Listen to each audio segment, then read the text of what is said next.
Hello, I'm the Eternal Newbie. The extra L is for leader. As in, today we're going to talk about a leader.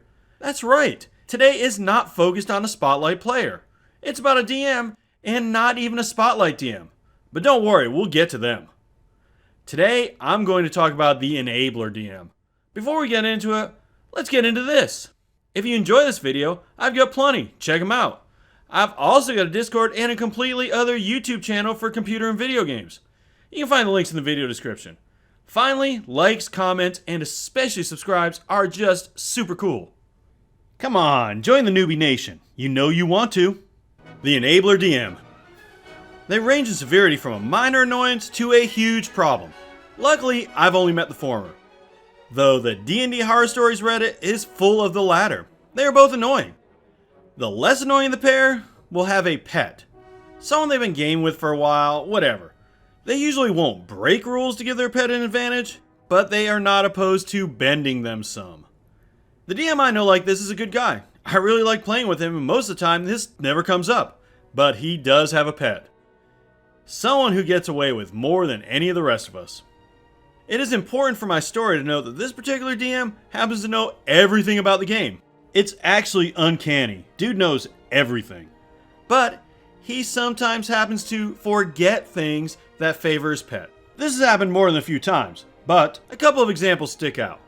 One time we were all playing together with a rookie DM. The pet cast summon woodland creatures and said he summoned 6 pixies. That is not how the spell works. The DM gets to choose, but the DM didn't know that. The pet didn't know that. I didn't even know that. After I saw how insanely powerful it was, polymorphing the party into T-Rexes, I looked it up and found this out. The only one who did know was Enabler DM, because when I brought it up, he's like, oh yeah. I'm reasonably sure if any of the rest of us tried to cast a spell, he would have pointed out. Why am I so sure?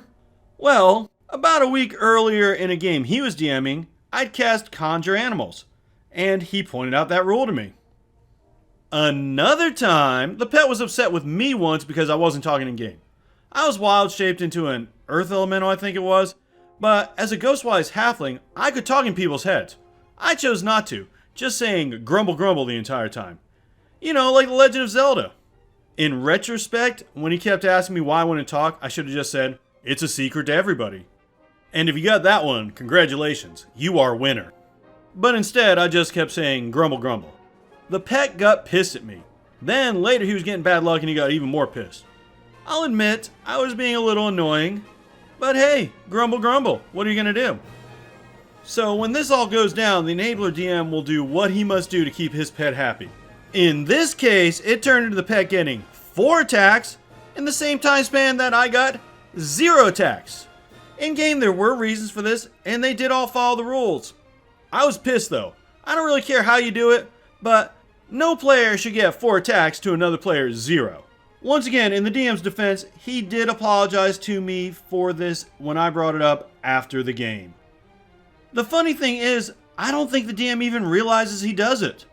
Well, he does now, since he watches my videos, but I really don't think he did it on purpose.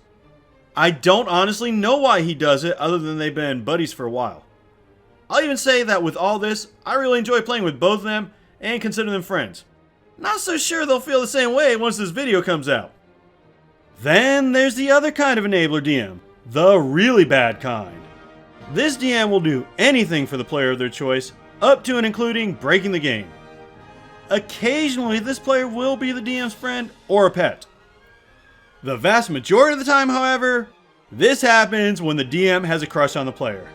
The DM, usually being about as socially awkward as a young Eternal Newbie, thinks to himself or herself, if I give her/him this item, she/he will like me. In a campaign, the player will always be the one with the best magical item. They will get advantage more than anyone else. Inevitably, they will have some kind of homebrew that makes them way more powerful than the rest of the party. The DM is making them the star. This overt favoritism will ruin the campaign, and if the target of the DM's favoritism plays into it, it can ruin some friendships. If you're in one of these games, I suggest you run. It never turns out well. In the worst cases, the DM will have a sliding scale for ability checks that favor this player. Ow, You rolled a 19 on your investigation into this family that has been feuding with yours for the last 700 years? You know they don't like you. Here comes the DM's Pets roll. Oh, you rolled a 4? You know every single detail about the other player's family and past. If asked about this in-game, the DM will make up some stupid excuse like, he studied really hard in school, or more likely, just tell you to deal with it. They want to look tough in front of their crush. Time to rate them on the Spotlight scale. The first kind is more of an annoyance than anything else. I'd actually rate him a 1. At least in my case, it doesn't come up too often. The second? The Game Breaker is a 10 out of 10. If you see him, run. From what I've heard, talking doesn't help, so just run. Hey, look at that. My first 1 and my first 10, all in the same video. Have you ever met an enabler DM? What level were they? Let me know in the comments. If you have a Spotlight player you'd like to see me talk about, you can tell me about that too. Just give me a short description of what this player does to hog the Spotlight. Thanks for watching, and as always, don't seek the Spotlight, and the Spotlight will seek you.